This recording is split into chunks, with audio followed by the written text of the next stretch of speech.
నీకు తెలియదా? నువ్వు వినలేదా? భూదిగంతములను సృజించిన యెహోవా నిత్యుడగు దేవుడు. ఆయన సొమ్మసిల్లడు, అలయడు.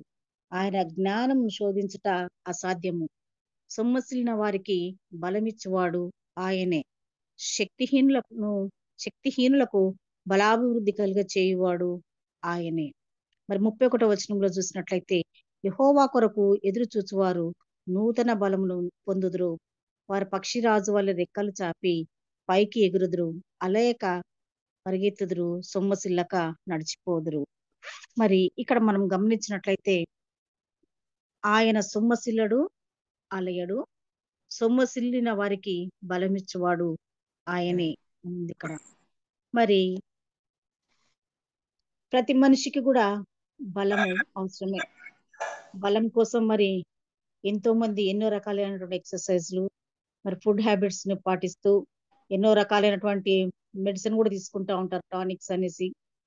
మరి ఎప్పుడైనా శరీరం బలహీన పడింది అని అంటే అది మనకు అనారోగ్యం అని ఇండికేట్ చేస్తూ ఉంటది. మరి బలహీనత వల్ల కూడా త్వరగా నీరసం వస్తది, అలసిపోవటం అవుతుంది, ఏ పని మీద ఆసక్తి లేకుండా ఉంటది, మరి సొమ్మసిల్లిపోతది, సోలిపోతుంటాము. మరి ఇలాంటి వారికి శారీరకంగా బలం కావాలి, మరి నూతన బలం కూడా కావాలి. మరి ఏ రీతిగా అయితే శరీరానికి బలం అవసరమో అదే రీతిగా విశ్వాసికి ఆత్మ సంబంధమైన బలం కూడా అంతే అవసరమై ఉంటుంది. విశ్వాసి ఏ రీతిగా బలం పొందాలో దేవుని వాక్యం నుండి మనము చూసినట్లయితే మరి దేవుని వాక్కే మనకు బలమై ఉంటుంది. మరి దేవుని వాక్కు అంటే అదే మనకు పౌష్టికాహారమై ఉంటుంది. దేవుని వాక్యము ద్వారానే మనము బలము పొందుకోగలుగుతాం. మరి మానవుని భౌతిక జీవితానికి ఆహారం ఎంత అవసరమో ఆధ్యాత్మిక జీవితానికి కూడా మరి వాక్యము అంతే అవసరమై ఉంటుంది. మరి బైబిల్ మనకు ఆధ్యాత్మిక ఆహారంగా, అది మన ఆధ్యాత్మిక జీవితానికి అతి ప్రాముఖ్యమైనదే. మరి మనుషుడు రొట్టె వలన మాత్రమే కాదు కానీ దేవుని నోట నుండి వచ్చు ప్రతి మాట వలన జీవించునని మోషే చెప్తాడు. మరి దేవుని వాక్యము మరి మన యొక్క ఆధ్యాత్మిక మనుగడకు అతి ప్రాముఖ్యమైనదై ఉంటున్నది. దేవుని వాక్యము క్రైస్తవునికి భోజనం కూడా. మరి ప్రతి క్రైస్తవుని దైనందిన జీవితంలో దేవుని వాక్య భోజనం చేయాలి. అంటే మనము ప్రతిరోజు అనుదినము దేవుని వాక్యాన్ని చదువుకొని మన యొక్క పనులని ప్రారంభించుకుని వారంగా ఉండాలి. అందరూ చేస్తారు కానీ వాక్యం చదువుతారు కానీ వాక్య ప్రకారం నడుచుకుని వారంగా కూడా ఉండాలి. మరి విశ్వాస జీవితంలో దేవుని వాక్యం జీవమునకు అవసరం. మరి మరి దేవుని వాక్యము విశ్వాస యొక్క ఆధ్యాత్మికమైనటువంటి ఆరోగ్యానికి ముఖ్యంగా అవసరం. ఆధ్యాత్మికమైన ఆరోగ్యము అనంటే మనము జీవంతో ఉన్నాము, మరి ఆరోగ్యవంతమైన జీవితము జీవిస్తున్నాము. కానీ ఈ యొక్క ఆధ్యాత్మికమైనటువంటి జీవితంలో మనం ఎదగాలి అనంటే దేవుని దేవునిని నమ్ముకొని వారంగాను, దేవుని కొరకు ఎదురు చూచు వారంగాను మనము ఉండాలి. మరి యెహోవా కొరకు ఎదురు చూచువారు నూతన బలము పొందుదురు అనే మాట మనము చూస్తాము. మరి ఇక్కడ మనము చూసినట్లయితే యెషయా 41వ అధ్యాయము మొదటి వచనంలోనే ఆ మాట మనకు కనబడుతుంది. మరి యెహోవా కొరకు ఎదురు చూచువారు కృంగినప్పుడేమి, బలహీనంగా ఉన్నప్పుడేమి, మరి శ్రమల్లోనేమి, మరి హింసల్లోనేమి దేవుని శక్తిని పొందుకుంటారు. ఎవరు అనంటే ఎవరైతే ఆయన వాక్యం చదివి ఆయన వైపు చూస్తూ ఆయనతో నడుస్తారో అలాంటి వారికి శ్రమలు మరి ఎన్ని ఆపదలు వచ్చినా గాని మరి వారు దేవుని శక్తిని పొందుకొని దేవునిలో నడవగలుగుతారు, దేవునితో నడవగలుగుతారు. మరి ఆకాశంలో ఎగిరే పక్షిరాజులాగా శక్తికి మించి మరి పైకి ఎగిరి బాధల్ని అధిగమించేటువంటి సామర్థ్యం కూడా దేవుడు ఇస్తాడు. మరి ఒకవేళ ఇచ్చే విషయంలో ఆలస్యమైనా మరి అలసిపోక, మనము కృంగిపోక ఆధ్యాత్మికంగా పరిగెడుతూనే నిలకడగా ఉండాలి. మరి ముందుకు సాగడానికి ఓపికతో నమ్మి మరి చివరి వరకు మనం నిలిచి ఉంటేనే మరి ఆయన మనం ఊహించిన వాటికంటే కూడా రెట్టింపుగా ఇచ్చి మనల్ని ఆశీర్వదిస్తాడు. మరి మనమందరం అల్పులమే. కానీ మన అల్ప బలానికి దేవుడు అమితమైన బలాన్ని పొందడం గూడా నేర్చుకోవాలి. దేవుడిచ్చే అమితమైన బలం పొందుకోవాలి అనంటే మనం ఏం చేయాలి? ఎలాంటి ఎక్సర్‌సైజెస్ చేయాలి? ఎలా దేవుని శక్తిని పొందుకోవాలి అనంటే మనము మరి ఆధ్యాత్మికమైనటువంటి ఎదుగుదలను మనకు అవసరమై ఉంటుంది. ఆధ్యాత్మికమైన ఆరోగ్యానికి అవసరమైన విషయాలన్నీ గూడా దేవుని వాక్యంలోనే మనకు చెప్పబడి ఉంటున్నాయి. మరి 2వ పేతురు 1 అధ్యాయం 3లో పేతురు ఏమంటాడంటే, తన మహిమను బట్టియు, గుణాతిశయమును బట్టియు, మనల్ని పిలిచిన వాని గూర్చిన అనుభవ జ్ఞాన మూలంగా ఆయన దైవశక్తి జీవమునకును, భక్తికిని కావలసిన వాటన్నిటి మనకు దయచేయుచున్నందున, దేవుని గూర్చినట్టియు, మన ప్రభువైన యేసును గూర్చినట్టియునైన అనుభవ జ్ఞానము వలన మీకు కృపయు, సమాధానమును విస్తరించునుగాక అంటాడు. మరి దేవుని వాక్యమును మన దేహంలో చేర్చుకొనుట ద్వారా అన్ని రకాలైనటువంటి ఆధ్యాత్మికంగా ఉండేటువంటి జబ్బుల నుండేమి, వ్యాధుల నుండేమి, ఎలాంటి అంగవైకల్యం మనలో ఉన్నా గాని మరి తప్పించబడతాం. ఆధ్యాత్మికమైనటువంటి జీవితంలో మనము స్ట్రాంగ్‌గా ఉండాలి అనంటే, మనము వాక్యాన్ని అనుదినము అనుసరించు వారంగాను, చదివినటువంటి వాక్యాన్ని మన జీవితానికి అప్లై చేసుకొని, మనము మన యొక్క ఆత్మలు బలపరుచుకునే వారంగాను ఉండాలి. మరి దేవుని వాక్యము అంటే అది జీవాహారం గదా!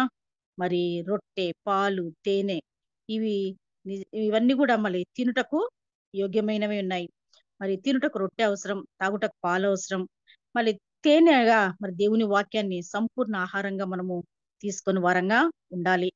మరి దేవుని వాక్యం తింటే బలమొస్తది. తినకపోతే శోధనలొస్తాయి కదా!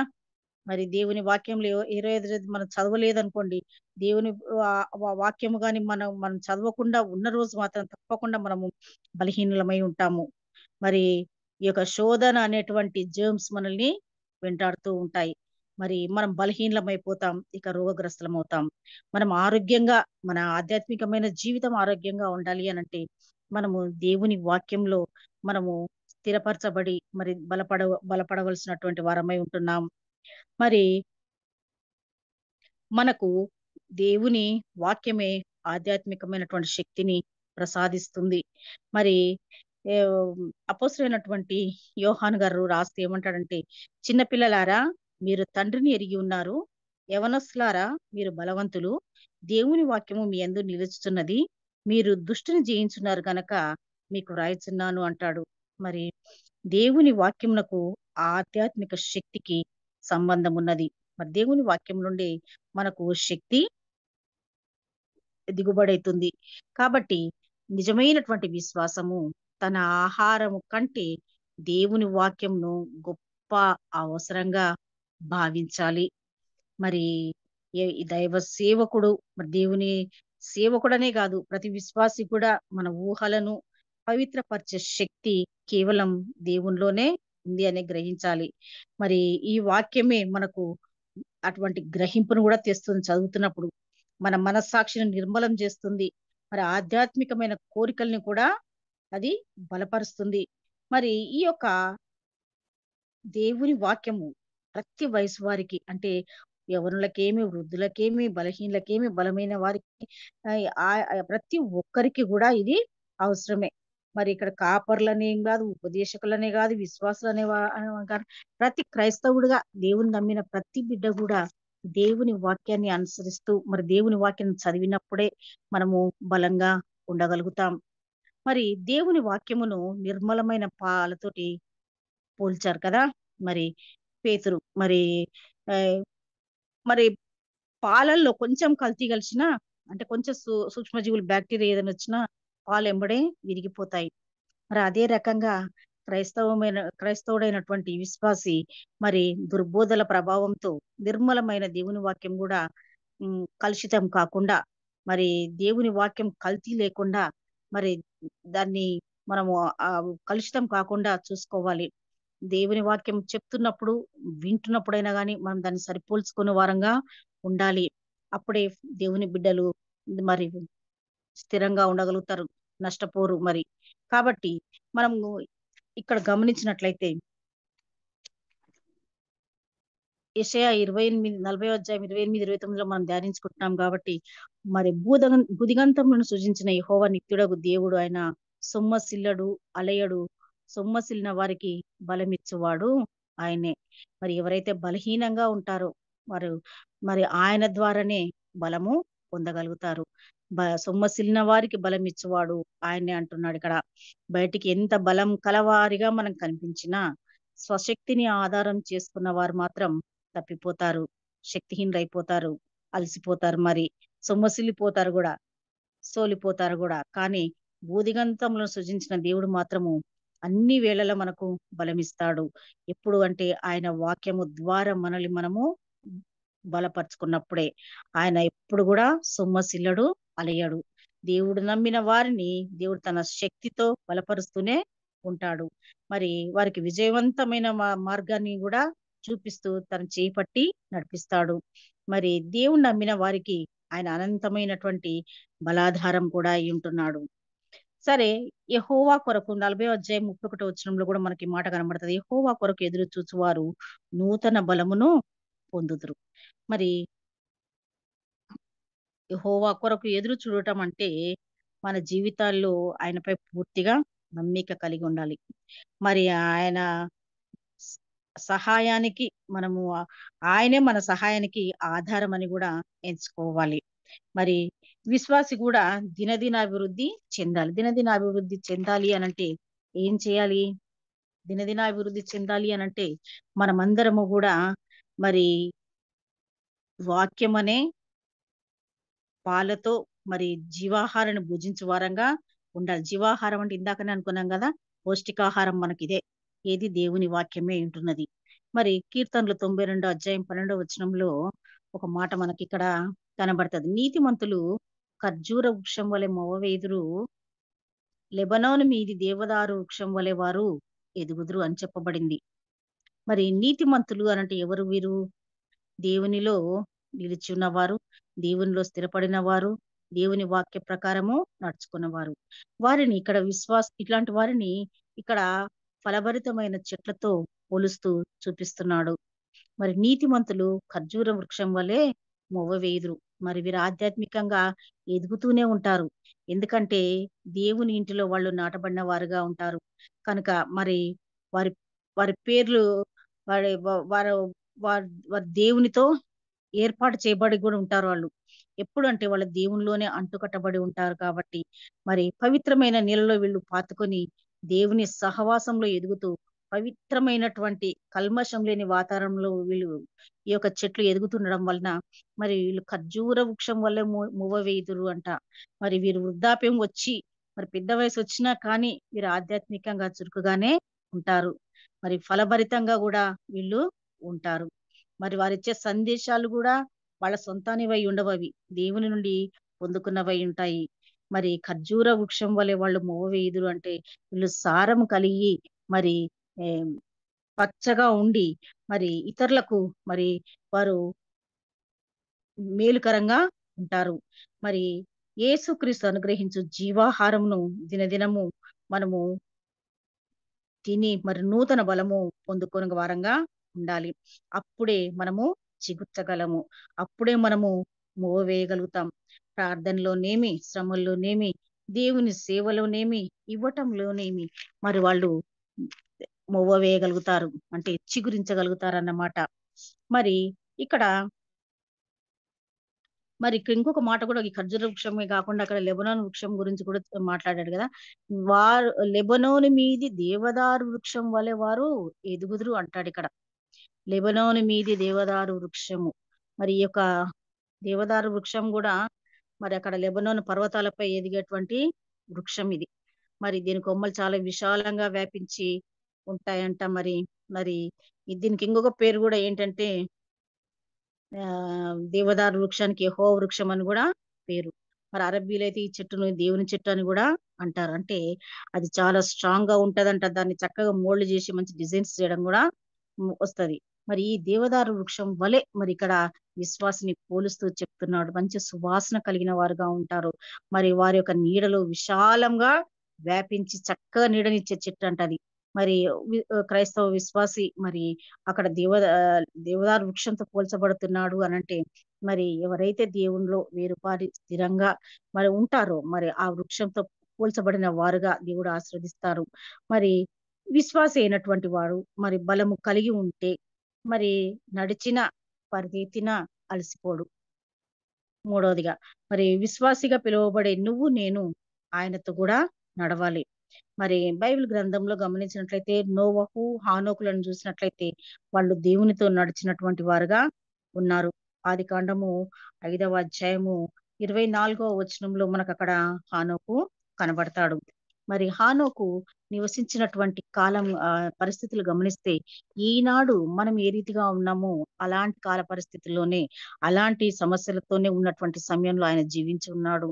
మరి హానోకు ఒక ప్రవక్తగా మరి ఆ దినాలలో ప్రజలు ఏ రీతిగా ఉన్నారంటే నైతికంగానేమి, ఆత్మీయంగానేమి మరి బహుభయంకరంగా ఉన్నటువంటి దినాల్లో జీవించాడు. మరి భక్తిహీనులుగా ఉన్నారు జనాలు. దురాశ చొప్పున నడుచుకునే వారంగా ఉన్నారు. మరి ఎప్పుడు సణుక్కునేవారుగా ఉన్నారు. మనుషుల కోసం అనేసి ఇంకో మనుషులను మెచ్చుకునేవారుగా, ముఖస్తుతులు చేసేవారుగా ఉన్నారు. మరి వాళ్ళని వాళ్ళు నిందించుకునే వాళ్ళుగా ఉన్నారు. డంబమైన మాట పలుకునే వాళ్ళుగా ఉన్నారు. అయినా అటువంటి దుర్మార్గమైనటువంటి ఆలోకంలో జీవిస్తూ కూడా ఆయన మాత్రము తాను ఏ యేసయ్య యొక్క రాకడ సిద్ధంగా ఉన్నదని మరి భక్తిహీనతకు, అవినీతి కార్యాలకు అక్కడ ఆయన తప్పు పట్టి మరి దేవుడు వారిని శిక్షించడానికి వస్తున్నాడు అన్నటువంటి గళమెత్తి ప్రజల్ని హెచ్చరించిన వాడుగా ఉంటున్నాడు. మరి హానోకు అంతగా అక్కడ ఉన్నటువంటి ప్రజలకు తన యొక్క గళాన్ని విప్పి చెప్పగలిగాడు అనంటే ఆయన దేవుని యందు విశ్వాసం ఉంచినటువంటి వ్యక్తి అయి ఉంటున్నాడు. ఆయన దేవుని మాటను నమ్మినటువంటి వాడుగా ఉన్నాడు. ఆయన దేవుని యందు భయభక్తులు గలవాడై ఉన్నాడు. కాబట్టే ఆయనకు హానోకుకు మరి భార్య బిడ్డలు, కుటుంబ బాధ్యతలు ఉన్న 300 సంవత్సరాలు దేవునితో నడిచినటువంటి వ్యక్తిగా ఉన్నాడు. అంత మాత్రమే కాకుండా నోవహును కూడా గమనించినట్లయితే ఆయన నివసించిన కాలం కూడా బహుభయంకరమైనటువంటి కాలం. అయినా సరే ఆయన తన పరిశుద్ధతను కాపాడుకుంటూ, తన కుటుంబాన్ని కాపాడుకుంటూ, మరి దేవుడు చెప్పిన విధంగా ఓడను తయారు చేయటంలో తన జీవిత కాలాన్ని వెచ్చించి మరి నడిచినటువంటి వ్యక్తిగా కనబడతాడు. మరి ప్రతి విశ్వాసి కూడా మరి బలము కలిగి మనమందరము కూడా దేవునితో నడుచువారంగాను, దేవునితో సహవాసం చేయవారంగా ఉండాలి. మరి ఇంకొక వ్యక్తి ఉన్నాడు. మరి ఎవరంటే ఆయన మరి ఏలియా. ఏలియాను గమనించినట్లయితే మనం మొదటి రాజులు 19వ అధ్యాయం 4వ వచనంలో ఏలియా అలసిపోయి ఇక్కడ బదరీ వృక్షం కింద కూర్చున్నాడు. మనకు ఇంతకు ముందు కథ కంటే కూడా షార్ట్ గానే ఇది ముగిస్తాను. మరి ఈయన జల్దరు వృక్షపు నీడలో కూర్చోవలసినటువంటి ఈ యొక్క ఏలియా గారు మరి అలసిపోయి మరి బదరీ వృక్షం కింద కూర్చొని ఉన్నాడు. ఇక కూర్చొని ఆయన అడుగుతున్నాడు దేవుణ్ణి, అయ్యా ఇంత మటుకు చాలయ్యా, నేను చాలా అలసిపోయి ఉన్నా, ఇంకా నా ప్రాణం కూడా తీసుకో అని ప్రార్థన చేస్తున్నాడు. మరి సర్వశక్తి గల దేవుడు ఆయనకు ఉండంగా మరి అక్కడ ఆయన కుంగిపోయినట్టుగా కనబడుతున్నాడు. నా ప్రాణాన్ని తీసుకో అని ప్రార్థన చేస్తున్నాడు. మరి అల్పమైనటువంటి, ఒకవేళ స్వల్పమైనటువంటి ఏవైనా సమస్య వచ్చినప్పుడు ప్రాణం తీసుకో అని ప్రార్థన చేస్తున్నాడు అనంటే ఇక్కడ ఈయన అలసిపోవటానికి కారణం ఏంటంటే ఇక్కడ ఆయనకు ఆ శరీరానికి తగినటువంటి ఆహారము లేనందువల్లనే అలసిపోయాడు. సరే దూత వచ్చింది. మరి అతన్ని ముట్టి, నీకు శక్తికి మించిన ప్రయాణం నీకు ముందుగా ఉన్నది కాబట్టి లేచి భోజనం చేయని చెప్పింది. మరి అతనికి భోజనం తెచ్చి ఇచ్చింది కాబట్టి అతను లేచి భోజనం చేసి మళ్ళీ తర్వాత 40 రాత్రింబవళ్ళు ప్రయాణం చేసి మరి దేవుని పర్వతమైన హోరేబుకు చేరుకున్నాడు. మరి మొదటి రాజులు 19వ అధ్యాయం 7-8లో గమనించినట్లయితే భోజనం చేయకముందు చావాలనుకున్నటువంటి ఏలియా ఆ తర్వాత భోజనం చేసిన తర్వాత 40 రోజుల ప్రయాణాన్ని చేశాడు. అంటే ఇక్కడ యెహోవా వాక్కు మళ్ళీ తర్వాత అతనికి ప్రత్యక్షం ఏమని అడుగుతాడంటే, ఇక్కడ నువ్వేం చేస్తున్నావు అని అడిగినప్పుడు యెహోవా కొరకు రోషం గలవాడని నేను ఒక్కడను మాత్రమే మిగిలి ఉన్నాను అని గట్టిగా జవాబిస్తున్నాడు. దేవుని వాక్య భోజనం తిన్నవారు ఎట్లా ఉంటారంటే బదరీ వృక్షం కింద అలసిపోయి కూర్చున్నటువంటి ఏలియాలా ఉండరు. హోరేబు పర్వతంలో మీదికి ఎక్కగలిగేటువంటి అంతటి బలం కలిగి వారుగా ఉంటారు. మరి ప్రార్థనానుభవం కలిగి ఉంటారు. మరి అలాంటి శక్తి ద్వారా శ్రమలలో అలసిపోరు. వారు ముసలితనమునందు ఇంకా చిగురు పెట్టుచుందురు. సారము కలిగి పచ్చగా నుందురు. మరి కీర్తన 92 అధ్యాయం 15 వచనంలో ఈ మాట కనబడుతుంది. మరి 92 అధ్యాయం 7 వచనంలో భక్తిహీనులు కూడా గడ్డిలాగా చిగుర్చుదురు కానీ అంతలోనే వాడిపోదురు అంటారు. మరి మనము దేవునిలో మరి నిలిచి ఉండి దేవుని వాక్య ప్రకారము మనం నడుచుకున్నట్లయితే మరి విశ్వాసంతో దేవుని వైపు చూసినట్లయితే దేవుడు మనకు బలం ఇచ్చుటకు సిద్ధంగా ఉన్నాడు. మరి దేవుని వాక్యం అనుదినము మనం చదువుకొని మరి దేవుని వాక్య ప్రకారం నడుచుకుని వారంగా మరి నమ్ముట నీ వలన అయితే సమస్తము సాధ్యమే అంటున్నాడు. దేవుని నమ్మడమే కాకుండా మరి ఇతరులను కూడా దేవుని యొద్దకు దేవుని చింతకు నడిపించు వారంగా ఉందాం. మరి ఈరోజు జూమ్ లో పాల్గొన్న ప్రతి ఒక్కరికి దేవుడు మరి నూతన బలాన్ని దయచేయునుగాక. మనమందరము మరి ఈ రోజు నుండి నూతన బలంతో ముందుకు సాగుదాము. మరి దేవుని కొరకు దేవుని వాక్యం కొరకు మరి మనమందరము కూడా ఇంకా ఎక్కువగా ప్రార్థించవలసిన వారమై ఉన్నాం. దేవుని యొక్క సువార్త ప్రకటించబడుతున్నది కానీ ఇంకా చేరుకొని స్థలాలు ఎన్నో ఉంటున్నాయి. దేవునికి మనం మాకు తెలిసిన వారమే మనం వాక్యం చెప్పుకోవడమే కాదు ఇతరులకు కూడా వాక్యం చెప్పువారుగా దేవుడు మనలందరినీ వాడుకొనును గాక. నాకు సమయం ఇచ్చిన మీ అందరికీ నా యొక్క నిండైన కృతజ్ఞతలు తెలియజేస్తూ ముగిస్తున్నాను. Thank you.